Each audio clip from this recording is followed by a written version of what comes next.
Blessings, BookTube. Here I am with another labor of Hercules Poyroot. This is a series of 10 or 12 labors of Hercules that Hercule Poirot set himself as his final mysteries. Now, I'll read you the original Herculean labor, or Heraclean labor if you prefer, from Apollodorus' Bibliotheca. And since it's so short, I'm actually going to give you the text just prior to the beginning of these labors, as I promised I would, to set the stage of the labors and how they come about. It actually starts with Hercules before he kills his wife and children, starting a war. So Hercules outraged them, for he cut off their ears and noses and hands and fastened them by ropes from their necks, told them to carry the tribute to Erginus and the minions. Indignant at the outrage, Erginus marched against Thebes.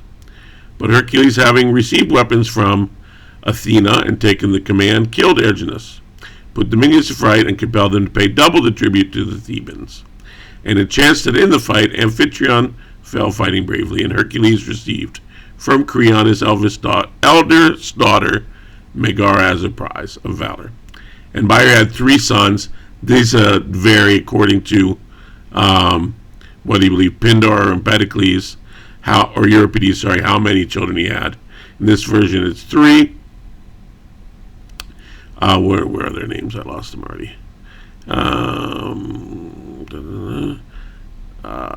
Doesn't matter. Iolus by Autodamusia. The 3 sons are Thermachus, Crenatiades, and Deicoin. But Creon gave his youngest daughter to Amphicles, who already had a son, Iolus, by Automedusa, daughter of Elacathus.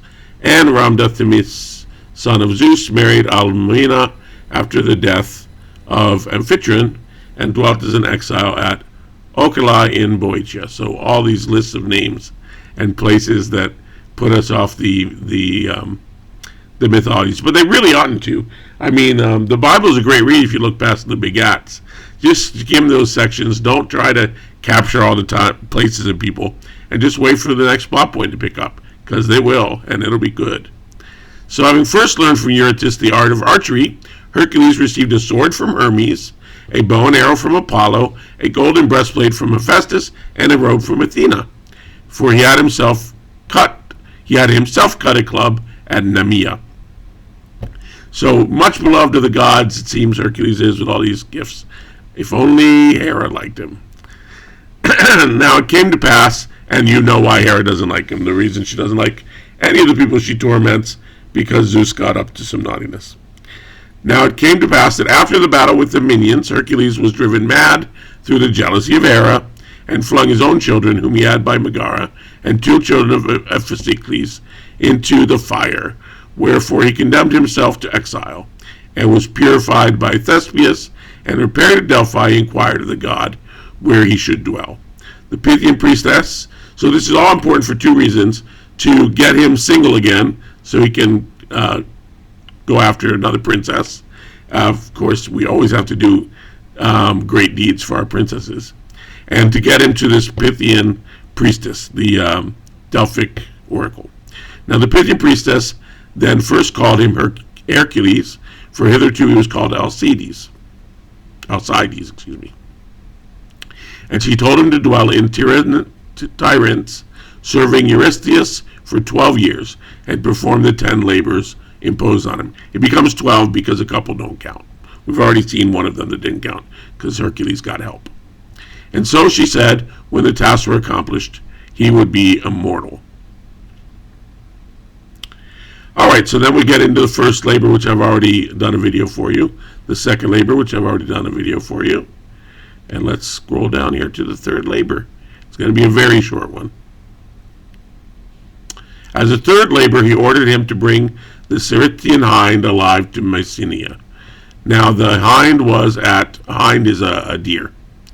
At Noah, it had golden horns and was sacred to Artemis. So, wishing neither to kill nor wound it, Hercules hunted it a whole year. But when, weary from the chase, the beast took refuge on the mountain called Artemisius, and thence passed to the river Ledon, Hercules shot it just as it was about to cross the stream, and catching it, put it on his shoulders, and hastened through Arcadia. Now, if you don't know, Artemis, Artemis doesn't play around. She shoots down all kinds of people for messing with her brother, for seeing her bathing. Is that her? No, that's another one. But anyway, one guy cuts an oak tree in a forest, I think. Is that what he did? Anyway, made her mad for something small, and she turned him into, he was a great hunter, turned him into a hind, and he was killed and ripped apart by his own hunting dogs. So Artemis is not one to be crossed. But Artemis with Apollo met him, and would have wrested the hind from him, and rebuked him for attempting to kill her sacred animal. Howbeit, by pleading necessity and laying the blame on Eurystheus, he appeased the anger of the goddess and carried the beast alive to Mycenae. So you can see this story would have been a lot more interesting with the argument of Hercules given, and the tension ratcheted up by showing the wrath, as I just tried to give you the background of Artemis. And perhaps one of the playwrights has a scene somewhere where they give Hercules his arguments to Artemis here that assuages her wrath. But unfortunately, we don't have it here. So, a very short story, and indeed, so is the Hercule Poirot story. So, this is a, and it's called the Chapter 3.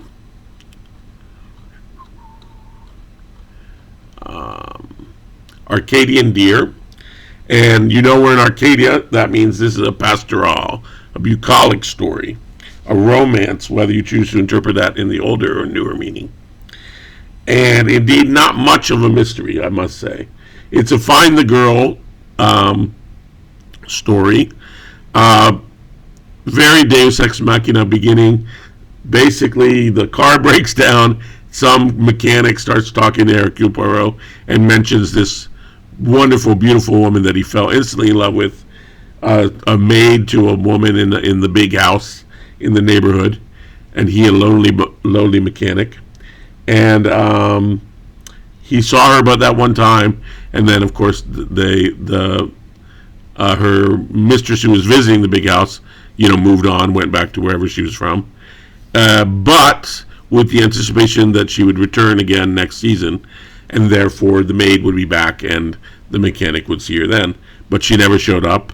Letters to her went nowhere, and so he asked Hercule Poirot to find the girl. He ends up tracking more the mistress and also the second maid. The mistress is particularly interesting. She's one of these Russian nobles who fled Russia, and many of those Russian nobles who fled Russia may or may not have been nobles in Russia. So there's always that doubt, especially because her nationality seems to sometimes be in doubt. Is she Italian? Is she French? The maid, name of Nita, is also eventually found to be Juanita. However, she is also called Bianca. Is that French or Swiss French? Or Italian, I should say.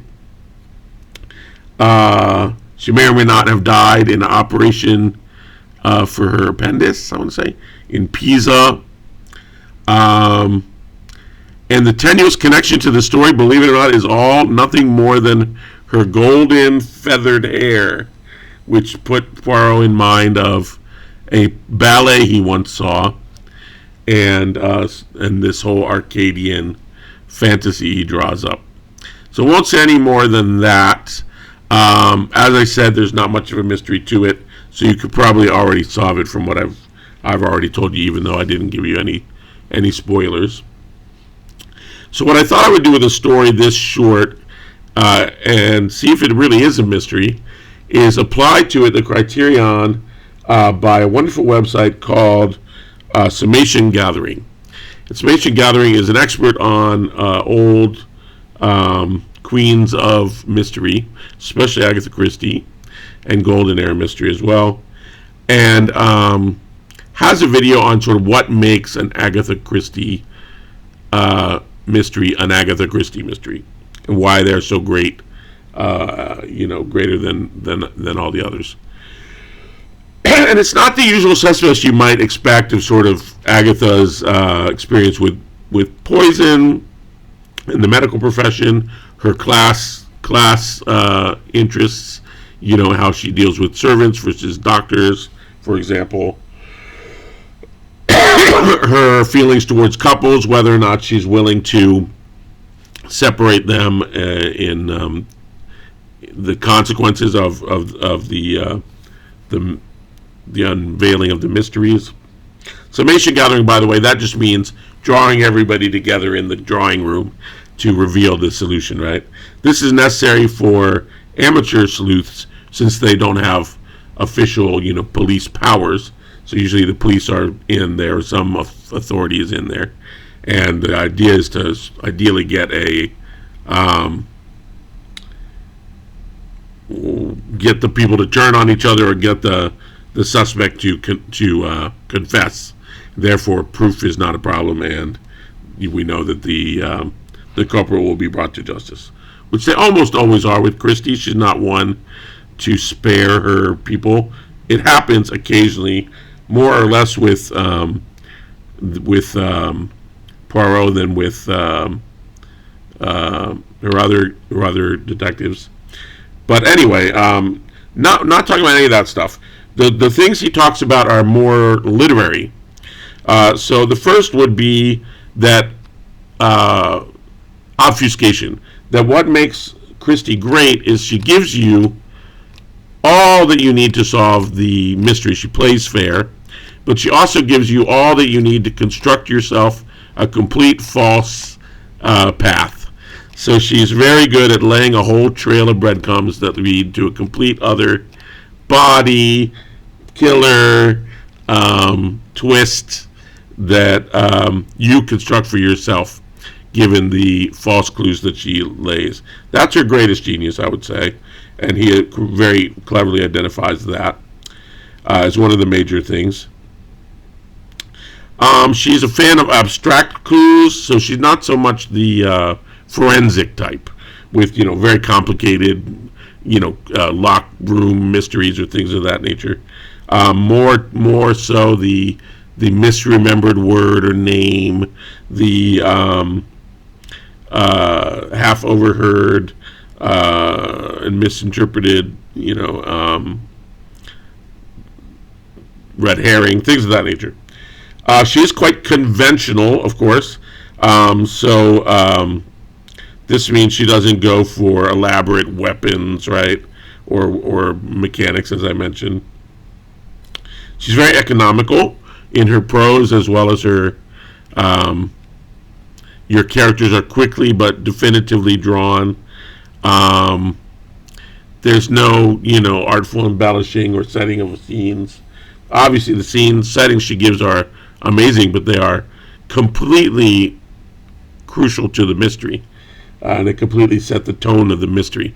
So that she's not going to spend half the book, just playing around ancient Rome just because she wants to play around in ancient Rome, things of that nature. She's very specific in terms of time and place, versus a lot of the other golden era mysteries. She's her solutions, and the term he uses are in your face. That is to say, once you know them and you reread the book, they're completely obvious, and you're just slapping yourself left, right, and silly for missing it. Okay, now you must. She's not cozy, by the way. I should have mentioned with regard to tone with the Z. There could be a coziness with an S, which refers to a more technical idea of early detective fiction. But that cozy label, summation gathering, is not having it. So her tone is lighter. She does use humor. And the other thing is the closed circle. She uses an adapted closed circle. Now, an in world closed circle, to call something a closed circle mystery means that in the world, the detective in the world, the authorities in the world can rule out tramps, vagrants, third actors, things of this nature. Not because we didn't see them in the it's like, oh, this character didn't appear enough in the book, so we can rule them out, right? So that's a difference between a real closed circle and a fake closed circle. So she develops close-knit, so not technically closed circle, but close-knit groups of victims and suspects. So they might be on a tour or in a small village, right? Things of that nature. So this, anticipating myself, the story we just mentioned, even though it's a very short story, Poirot goes to Switzerland, Italy. He goes to a tuberculosis asylum. He goes to the ballet, as I mentioned. He goes all over the place. So that obviously, this story is not, shall we say, Christian is not Agathian, is not a very Agathian story in that way. The tone, I would say, is light because of the romance. So I would say in that it's Agathian. It ends with a summation gathering to finish my list. So as I said, she likes to bring everybody together, reveal the truth for the reasons I mentioned earlier. That does not happen in this story at all. There's no summation whatsoever. There's not really a circle of people either. In fact, there may not even be the number of people that we think there are. Sometimes when we cherche la femme, the femme that we're chasing might not even be there. Might be an idol, an invention. And I mentioned the wit, okay, and the humor. So those are the 1, 2, 3, 4, 5, 10 or 12 points that summation gathering brings up for identifying something as Agatha Christie-like, or Agatha Christie great, as we could say. So what can we talk about the wrong path here? Yes, absolutely this story is, and this is the most important thing and why I think the rest don't really matter. There's a wonderful counter-narrative developed here that's very easy to buy into and will perhaps tug your heartstrings. And that's all I can say about that without giving spoilers. So I would say for the first and most important criteria of obfuscation, this story is very Agathian. For the clues of being more abstract and not physical, there really are no physical clues, even though the physicality of this supposed Arcadian setting, and especially these golden wings or golden horns, play a poetic role or bucolic role. I wouldn't say that we are dealing with physical clues here, so that is more Agathian as well. It's conventional, definitely. We have a country house. I mean, the mechanic and the breakdown is a bit, whatever. But the country house, the maid, the disappearing maid, the second maid, and all of that I would find. Even the Russian noble trope. Those are all quite conventional. So very Agathian there. Prose is very economical. It's a short story, quickly told. But one develops an idea of a couple of these characters, I would say. Whether it's a true idea or a false one, I won't say. A specificity of time and place. There it begins sort of, I don't know, any town, England, with any country house, I would say. But the traipsing around Europe feels quite located in terms of, I would say that the traipsing trumps the location here. So I would say that's not overly Agathian. I mean, we're in, Italy. We're in. Did we go to Germany at one point? Anyway, the in-your-face solution. I solved it, but had I not, I think it would have been very in my face. So we'll call that quite Agathian. There's no closed circle, as I said, not Agathian. Is it a dark? No, it's a lighter tone. Well, that's Agathian. No summation gathering, not Agathian. Wit and humor, not as much as the other two stories in this collection, actually, I would say. So semi-Agathian there. And there you go. Is this a typical Agatha Christie mystery?